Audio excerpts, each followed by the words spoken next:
बिस्मिल्लाहिर्रहमानिर्रहीम। अस्सलाम वालेकुम नाइन्थ क्लास। आज हम एक्सरसाइज 7.2 से क्वेश्चन नंबर 7 सॉल्व करेंगे,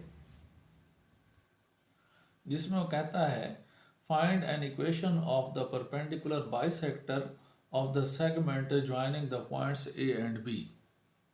मतलब उसने हमें जो है ना परपेंडिकुलर बाइसेक्टर की इक्वेशन मालूम करने का कहा है, और ये परपेंडिकुलर बाइसेक्टर किसका है? उस लाइन का जो पॉइंट ए और बी से बनेगी, जो पॉइंट ए और बी से गुजरेगी।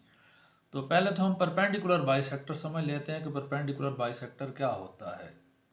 ये फर्ज करते हैं कि हमारे पास एक लाइन है जिसमें नुक्ता ए और बी मौजूद हैं, या ये वो लाइन है जो नुक्ता ए और बी में से गुजरती है। तो अब परपेंडिकुलर का मतलब होता है ऐसी लाइन है जो किसी लाइन के साथ 90 का एंगल बनाए। बाइसेक्ट का मतलब होता है दो बराबर हिस्सों में तकसीम करना।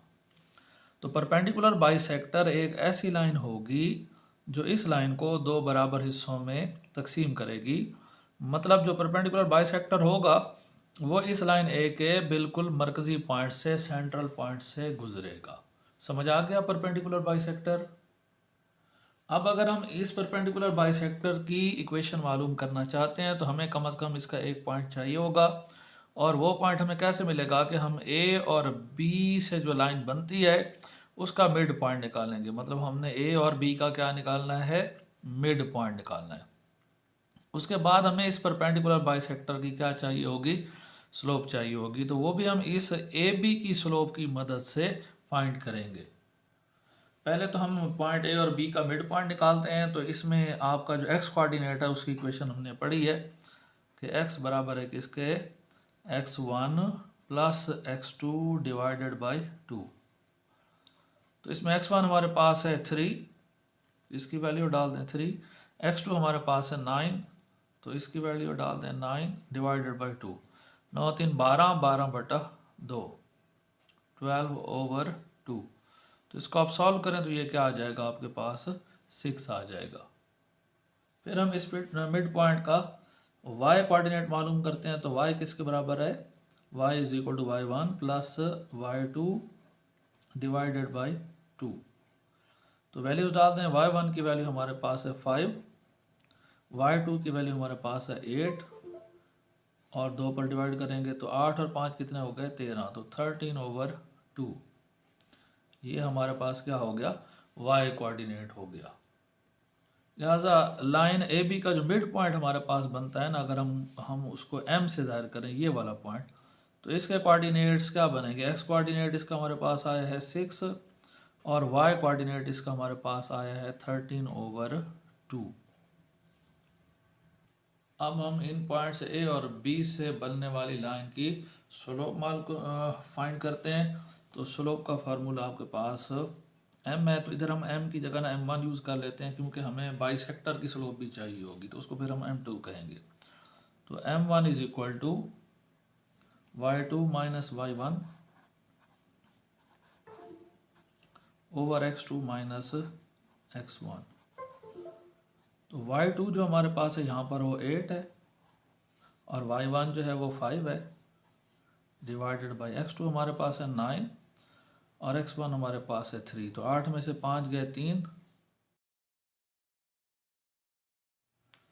9 में से 3 गए तो हमारे पास बचेंगे 6। तो 3 1 द 3 और 3 2 द 6, तो ये हमारे पास हो जाएगा 1/2। अब फर्ज करते हैं कि इस लाइन का जो परपेंडिकुलर बाइसेक्टर है उसकी स्लोप m2 है। तो क्योंकि दो परपेंडिकुलर लाइंस की जो स्लोप्स होती हैं ना, उनकी जो प्रोडक्ट है वो -1 के इक्वल होती है। तो हम इसको -1 के इक्वल कर लेते हैं। इसमें आप m1 की वैल्यू पुट कर दें। m1 की वैल्यू हमारे पास आई है 1/2। तो 1/2 into m2 is equal to -1। ये दो इधर शिफ्ट कर दें तो ये मल्टीप्लाई हो जाएगा। तो हमारे पास m2 की वैल्यू कितनी आ जाएगी? 2 इंटू -1 -2। पहले हमने परपेंडिकुलर बाइसेक्टर का एक पॉइंट m भी फाइंड किया है जो कि मिड पॉइंट था लाइन ए बी का, और अब हमने जो है ना परपेंडिकुलर बाइसेक्टर की स्लोप फाइंड कर ली है।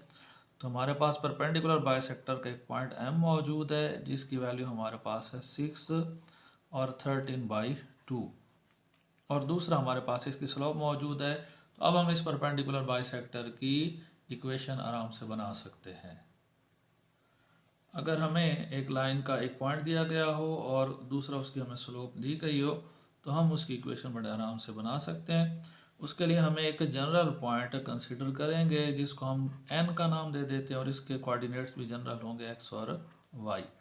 अब हम इस लाइन की इन पॉइंट्स की मदद से लाइन की स्लोप निकालते हैं। इसको हमने ऑलरेडी नाम m2 का दे रखा है तो अभी हम m2 ही यूज़ करेंगे। तो m2 इज इक्वल टू जी y2 माइनस y1, जो अभी हमने ऊपर इक्वेशन यूज़ की थी। अब y2 की वैल्यू हमारे पास है y माइनस y1 की वैल्यू हमारे पास है 13/2, और बटे में हमारे पास क्या आ जाएगा x2 हमारे पास कितना है x माइनस, और x1 की वैल्यू हमारे पास कितनी है 6। ठीक हो गया। अब आप इस इक्वेशन में ना m2 की वैल्यू पुट कर दें जो कि -2 है, तो हम इधर -2 राइट कर लेते हैं। इधर हमारे पास क्या आ गया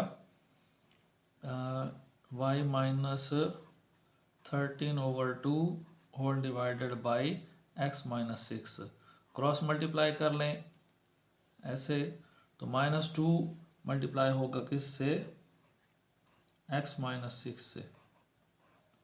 इसका डिनोमिनेटर 1 है तो 1 से इसको मल्टीप्लाई करेंगे तो सेम यही चीज़ आ जाएगी, यानी कि y माइनस 13/2। अब इस 2 से जान छुड़ाने के लिए ना पूरी इक्वेशन को 2 से मल्टीप्लाई कर देते हैं।